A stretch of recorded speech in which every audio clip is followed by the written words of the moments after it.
বলি দেখেছো বুড়োর কাণ্ড? কি সুন্দর পায়ের ওপর পা তুলে বসে আছো। বলি শুনছো, এইরকম টেকো মাথায় হাওয়া না লাগিয়ে আর ভুঁড়িতে হাত না বুলিয়ে সংসারে টুকিটাকি কাজে হাতটাও তো একটু লাগাতে পারো নাকি? তা আমি তো এই হাতের কাজটাই করছি নাকি? মলজা, বলি এই নারকোলটা যে আনলে বাজার থেকে নাড়ু করার জন্য, তা এইটা ছাড়িয়ে দেবে কে শুনি? ও বাবা, এই সামান্য একটা কাজের জন্য এত চটপাট? তা দাও দেখি।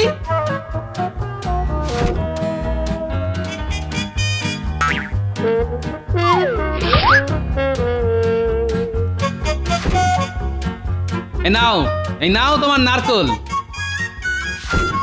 কি গো, চললে যে বড়, তা খাবারটা কে খাবে শুনি? এসে খাবো, চলে গিন্নি। বাবা, এই মানুষটাকে নিয়ে আর পারা গেল না। দূর দূর দূর দূর দূর দূর।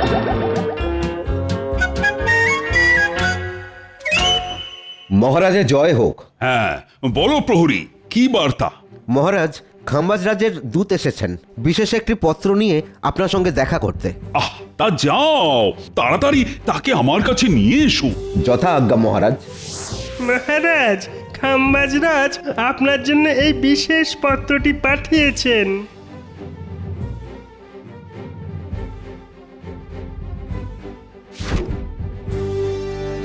তাহলে এইবার আমি আসি মহারাজ। হ্যাঁ হ্যাঁ, এসো এসো এসো। তা বলো তো মন্ত্রী, কি লিখেছেন খাম্বাজরাজ এই পত্রে? হ্যাঁ মহারাজ, খাম্বাজরাজ লিখেছেন যে আগামীকাল খাম্বাজরাজ খাম্বাজ মন্ত্রীকে সাথে নিয়ে তার কিছু দুর্লভ সোনার অস্ত্র প্রদর্শনীর উদ্দেশ্যে কৃষ্ণনগরে আসছেন এবং আপনাকে এই প্রদর্শনীর দায়িত্বভার নিতে বলেছেন। কি বিপদ রে বাবা, এই গুরু দায়িত্ব এইবার আমি পালন করি কিভাবে? আপনি একদম চিন্তা করবেন না মহারাজ, এই দায়িত্বভার আপনি নিশ্চিন্তে আমার ঘাড়ে দিতে পারেন। হাজার হোক সোনার অস্ত্র বলে কথা, তাও আবার দুর্লভ। না না মন্ত্রী, এই গুরু দায়িত্ব আমি একজন বিচক্ষণ ব্যক্তির হাতেই দিতে চাই। তা সে কে মহারাজ? কেন, আমাদের গোপাল। ঠিক ঠিক, একদম ঠিক। গোপালই একমাত্র বিচক্ষণ ব্যক্তি। ঠিক আছে মহারাজ, আমিও দেখব গোপাল এই গুরুদায়িত্ব কিভাবে পালন করে। তাহলে মন্ত্রী, তুমি ঘোষক দ্বারা এই প্রদর্শনীর কথা সারা রাজ্যে ঘোষণা করে দাও। যথা আজ্ঞা মহারাজ। তাহলে আজ সভা এখানেই মুলতুবি। সবাই এবার আসতে পারে। শোনো শোনো শোনো, মহারাজ কৃষ্ণচন্দ্র তার রাজপ্রাসাদের সামনে একটি বিরাট সোনার অস্ত্রের প্রদর্শনীর আয়োজন করেছেন। এই অস্ত্রগুলি খুবই দুর্লভ। এই অস্ত্র প্রদর্শনীর উদ্বোধন করতে আসছেন স্বয়ং খাম্বাজ রাজ। তাই যারা যারা এই প্রদর্শনী দেখতে ইচ্ছুক তাদেরকে মহারাজ সাদর আমন্ত্রণ জানিয়েছেন এবং প্রবেশ মূল্য হিসেবে একটি মোহর ধার্য করা হয়েছে। আসুন আসুন আসুন, অবশ্যই আসুন। ঘটা, ঘোষণাটা শুনলি? হ্যাঁ রে ঘটা, শুনলাম। আর তাতে যা বুঝলাম, মনে হচ্ছে এই সুযোগে আমাদের কিছু উপরি রোজগার হতে পারে। ঠিক বলেছিস বটা। হ্যাঁ, তাহলে তাহলে চল, মন্ত্রীমশাই আমাদের কাছে পৌঁছবার আগেই আমরাই মন্ত্রীমশাইয়ের কাছে পৌঁছে যাই।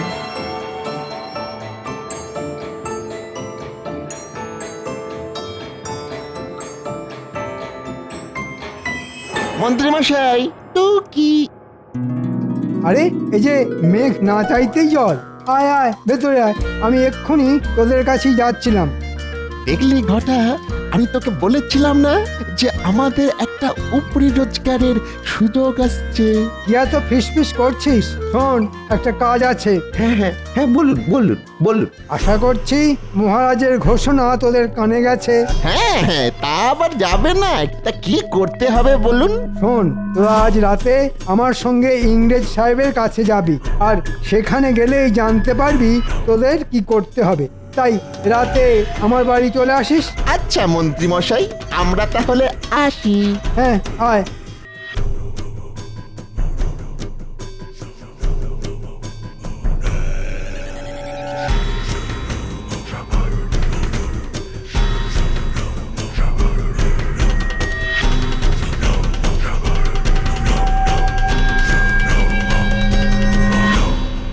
আসতে পারি মহারাজ?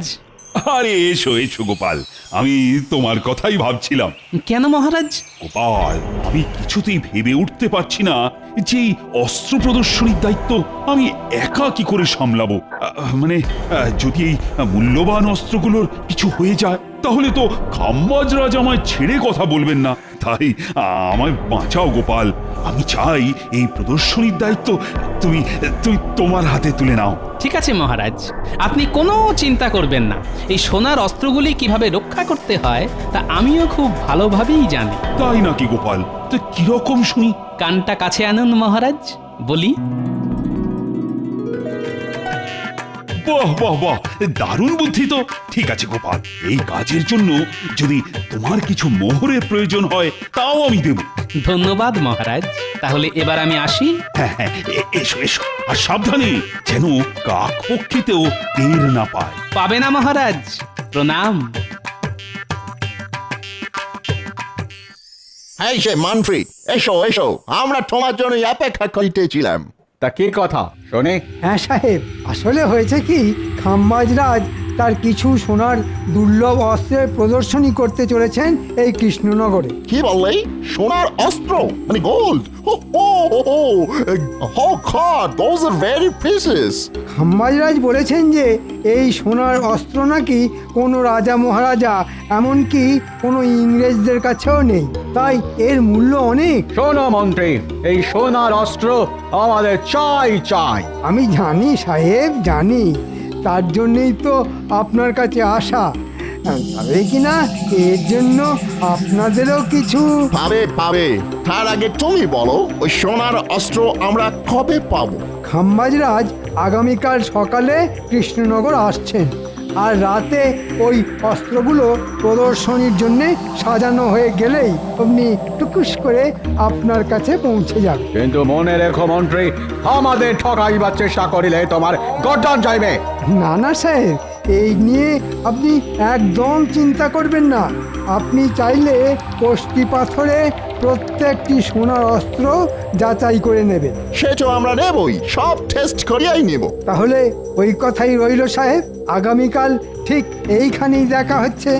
আপনি শুধু মোহরের থলিটা হ্যাঁ হ্যাঁ, ওই সব নিয়ে তোমাকে চিন্তা করিতে হইবে না, তুমি তোমার মোহর পাইয়া যাবে।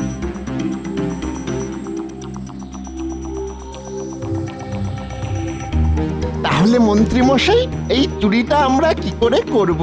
শোন, রাতে যখন প্রহরীরা এই সোনার অস্ত্রগুলো পাহারা দেবে, তখন তোরা ওদের নাকে ঘুমের ওষুধ দিয়ে অজ্ঞান করে দিবি, আর অস্ত্রগুলো নিয়ে কাল সকালেই পৌঁছে যাবি সাহেবদের কাছে। আর তারপরে শুধুই মোহর, মোহরই মোহর।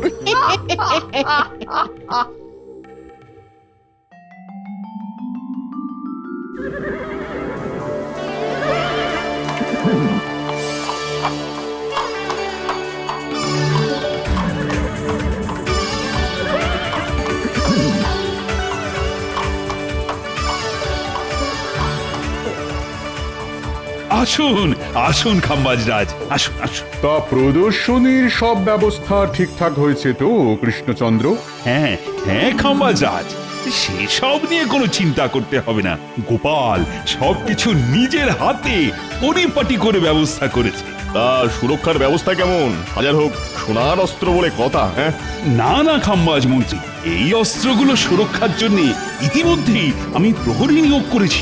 বাহ বাহ বাহ, এই না বলে কৃষ্ণচন্দ্র, তোমার এই দায়িত্ববোধ দেখে আমি খুবই খুশি হলাম। আর তাছাড়া আমাদের গোপাল তো আছেই। হ্যাঁ মহারাজ, তাহলে এইবার ভেতরে আসা হোক। হ্যাঁ হ্যাঁ হ্যাঁ, চল চল। হ্যাঁ গোপাল, সব ব্যবস্থা ঠিকঠাক হয়েছে তো? সামলে নিও কিন্তু। হ্যাঁ হ্যাঁ মহারাজ, ওসব নিয়ে আপনাকে একদম চিন্তা করতে হবে না, আপনি নিশ্চিন্তে থাকুন। কি গোপাল, তা আগামীকাল যে প্রদর্শনী, আয়োজন কত দূর? এই তো মহারাজ, প্রদর্শনীর জন্য সব অস্ত্র সাজানো হয়ে গেছে, এইবার শুধু আগামীকালের অপেক্ষা। বাহ বাহ বাহ, তা প্রহরীরা তোমরা তাহলে ঠিকঠাক করে পাহারা দিও। আমরা তাহলে আসি। আপনি কোনো চিন্তা করবেন না মহারাজ, আমরা এইখান থেকে একটা মাছিও গলতে দেব না। আপনারা নিশ্চিন্তে থাকুন।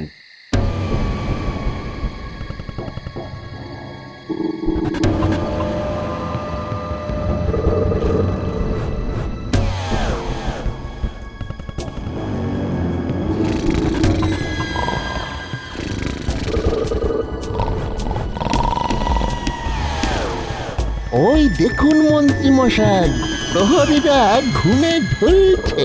হ্যাঁ, এটাই সঠিক সময়। তাহলে যা, এবারে কাজটা সেরে ফেল। আপনি কোনো চিন্তা করবেন না মন্ত্রী মশাই, আমরা এই যাব আর ওই টুকুস করে আসবো। হ্যাঁ হ্যাঁ, আর এই অস্ত্রগুলো নিয়ে কাল সকালেই পৌঁছে যাবি সাহেবদের কাছে। আর তারপর শুধু মোহরই মোহর।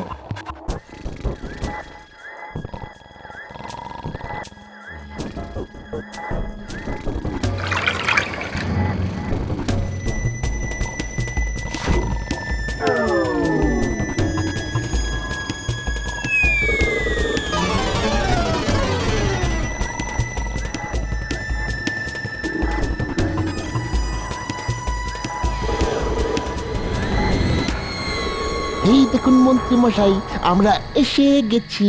কই এনেছিস? দেখি দেখি। সাব্বাস! এইবার তোরা এইগুলো নিয়ে সোজা কাল সকালে পৌঁছে যাবি সাহেবদের কাছে। আর ওদিকে আমিও কাল সকালে প্রদর্শনীর সময় মহারাজের কাছে গোপালকে চোর বলে দোষী সাব্যস্ত করব। এরপর বুঝবে গোপাল আমার পিছনে লাগার ফল। বাবা বাবা, মন্ত্রী মশাই আপনার কি বুদ্ধি! তাহলে এবার তোরা যা, আর সাহেবদের কাছ থেকে মোহরগুলো নিয়ে কালকে আমার বাড়িতে চলে আসিস। সেখানেই আমি তোদের বকেয়া বুঝিয়ে দেব। এই এই আস্তে আস্তে, একদম ঠেলাঠেলি নয়, সবাই দেখতে পাবে। দেখেছেন মহারাজ, আপনার এই প্রদর্শনী দেখার জন্য কত ভিড় একেবারে উপচে পড়ছে। হ্যাঁ হ্যাঁ মন্ত্রী, তুমি ঠিকই বলেছিলে। তা খাম্বাজরাজ, আপনি খুশি তো? হ্যাঁ হ্যাঁ হ্যাঁ, খুশি খুশি খুশি। এত ভিড় আমার তো কল্পনারও বাইরে কৃষ্ণচন্দ্র। তাহলে খাম্বাজরাজ, এবার যে এই প্রদর্শনীর উদ্বোধনের সময় ঘনিয়ে এলো, আসুন। হ্যাঁ হ্যাঁ গোপাল, চলো চলো।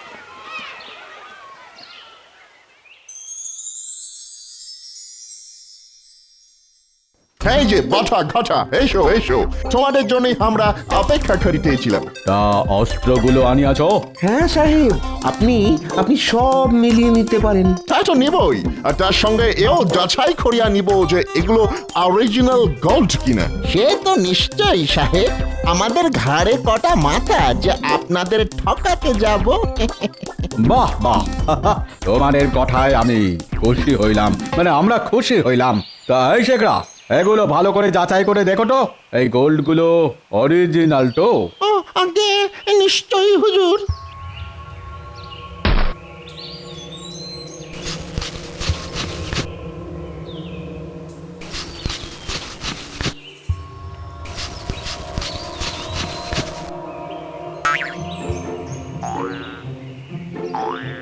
কি হইল?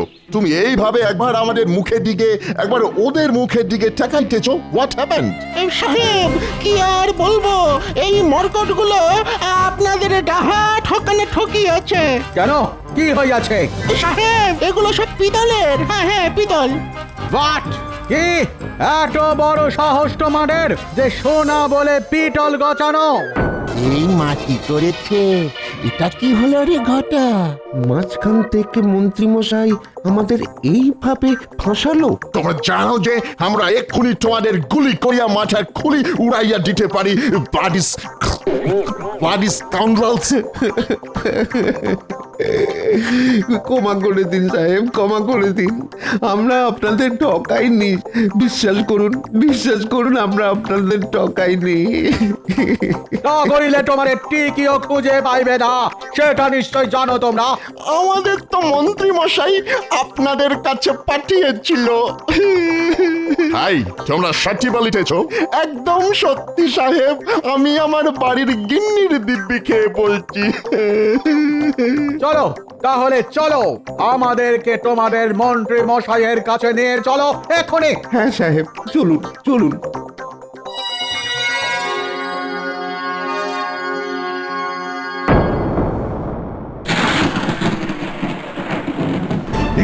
দেখি কৃষ্ণচন্দ্র, অস্ত্র কোথায়? কি এবার এবার কি হবে মহারাজ আপনার সমস্ত অস্ত্র যে না না মানে আমি মানে গোপাল গোপাল দেখলেন তো মহারাজ, আমি আপনাকে প্রথমেই বলেছিলাম যে গোপালকে এই দায়িত্ব দেবেন না। এখন হলো তো? গোপাল তার মানে তুমি না খাম্বাজরাজ, আপনি বিশ্বাস করুন এই কাজে আমি করিনি। তাহলে কি অস্ত্রগুলোর পাখা গজিয়েছিল যে উড়ে গেল? আমি তোমাকে ছাড়বো না গোপাল, আমি তোমাকে ছাড়বো না। এই কে আছো? গোপালকে বন্দি করো। আমাদের ছেড়ে দিন সাহেব, আমরা আর এইরকম কোনোদিনও করব না। কি সাহেব আপনারা আর বোটা ঘটারি কি অবস্থা? জানাব কৃষ্ণচন্দ্র, এরা আমাদের কাছে গিয়েছিল এই সোনার অস্ত্রগুলি বিক্রি করিতে, কিন্তু আমরা যখন এইগুলি কষ্টি পাথরে যাচাই করি তখন দেখি এগুলো সব নকল পিতলের অস্ত্র। এই মরেছে, এরকম তো কথা ছিল না। এ কি ফাঁপড়ে পড়লাম রে বাবা। ও তার মানে এই অস্ত্রগুলো চুরি করেছে বটার ঘটা? না মহারাজ, এই চুরি আমরা স্বইচ্ছায় করিনি, বিশ্বাস করুন। আমাদের চুরি করতে বলেছিল স্বয়ং এই মন্ত্রী মশাই। এই মরেছে, এইবার মানে মানে কেটে পড়ি। মন্ত্রী? তাহলে এই চক্রের কাণ্ডারি তুমি? সাহেব, মন্ত্রীকে আমি আপনাদের হাতেই তুলে দিলাম, এবার আপনারাই এদের বিচার করুন। ওরে বাবা রে, এবার আমি পালাই। পালাবে না মন্ত্রী, দাঁড়াও দাঁড়াও, আমাকে ছেড়ে দিন মহারাজ, আমাকে ছেড়ে দিন। আমরা তোমাকে ছাড়িবে না, আমাদের ঠকানো। I shoot you, stop stop. ছেড়ে দিন সাহেব, ছেড়ে দিন, আর ঠকাবো না। উড়ে গেছে মহারাজ, এই সাহেবদের হাত থেকে এবারের মতো আমাকে বাঁচান। কিন্তু কৃষ্ণচন্দ্র, আমার সোনার অস্ত্র? কোনো চিন্তা করবেন না খাম্বাজরাজ, সেগুলো সব সুরক্ষিত আছে। এই ন্যাপলা গুলটে, নিয়ে আয় তো থলিটা।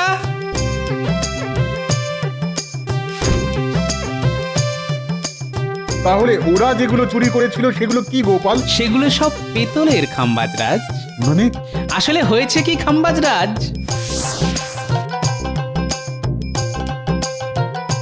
আরে গোপাল দাদা সে তা কি মনে করে পিতলের বাসন তৈরি করার আছে বুঝি? না হে শাকরা, আজ আমি এসেছি তোমার কাছে একটা জরুরি দরকারে। তা বলো গোপাল দাদা, কি করতে পারি? শোনো, আমার কাছে কিছু সোনার মূল্যবান অস্ত্র আছে, যেগুলো দিয়ে তোমাকে হুবহু একই রকম পিতলের অস্ত্র তৈরি করতে হবে। কি পারবে তো? পারবো না মানে? আরে এ যে আমার বাঁ হাতের কাজ গো গোপাল দাদা। তবে সাবধান, এই কথা যেন কাক পক্ষীতেও টের না পায়। তুমি কোনো চিন্তা করো না গোপাল দাদা, তোমার কাজ হয়ে যাবে। এই নাও, এই মোহরগুলি রাখো, কাজ শেষ হলে আরো পাবে। বাহ বাহ গোপাল, বাহ, তোমার বুদ্ধির কোনো জবাব নেই। এই নাও গোপাল, এই সোনার অস্ত্রটা তোমার উপহার। না খাম্বাজরাজ, এই উপহার আমার চাই না। কেন গোপাল, চাই না কেন? আপনি যদি উপহার দিতেই চান, তাহলে আমাদের রাজ্যের প্রজাদের জন্য কিছু উপহার দিন, সেটাই হবে আমার উপহার। তাই হবে গোপাল। শোনো শোনো কৃষ্ণচন্দ্র, আমি সবার সামনে ঘোষণা করলাম যে এই বছরে খাম্বাজ রাজ্যে যা গম উৎপন্ন হবে তার 50% আমি কৃষ্ণনগরে প্রজাদের জন্য পাঠাবো। আর শুধু তাই নয়, তার সঙ্গে আজকের এই প্রদর্শনীতে যা অর্থ আয় হবে তার পুরোটাই তুলে দেওয়া হবে কৃষ্ণচন্দ্রের হাতে, রাজ্যের চাষাবাদের উন্নতির জন্য। কি গোপাল, তুমি খুশি তো? ধন্যবাদ খাম্বাজরাজ, আপনি মহান। ধন্যবাদ খাম্বাজরাজ। সবাই বলো, জয় খাম্বাজরাজের জয়, জয় গোপালের জয়। না না মহারাজ, জয় আমার নয়, বলুন কৃষ্ণনগরের জয়। জয় কৃষ্ণনগরের জয়। জয় জয় কৃষ্ণনগরের জয়।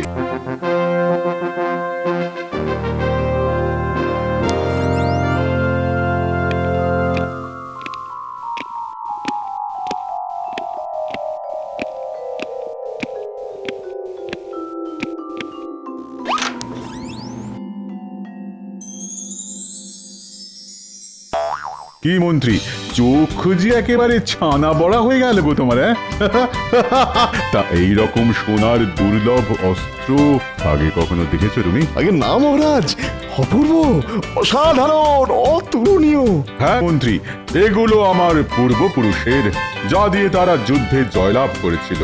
মহারাজ, আমার মাথায় না দারুণ একটা বুদ্ধি এসেছে, যদি বলেন তো বলি। কি বুদ্ধি মন্ত্রী? বলো বলো, চট করে বলো তো শুনি।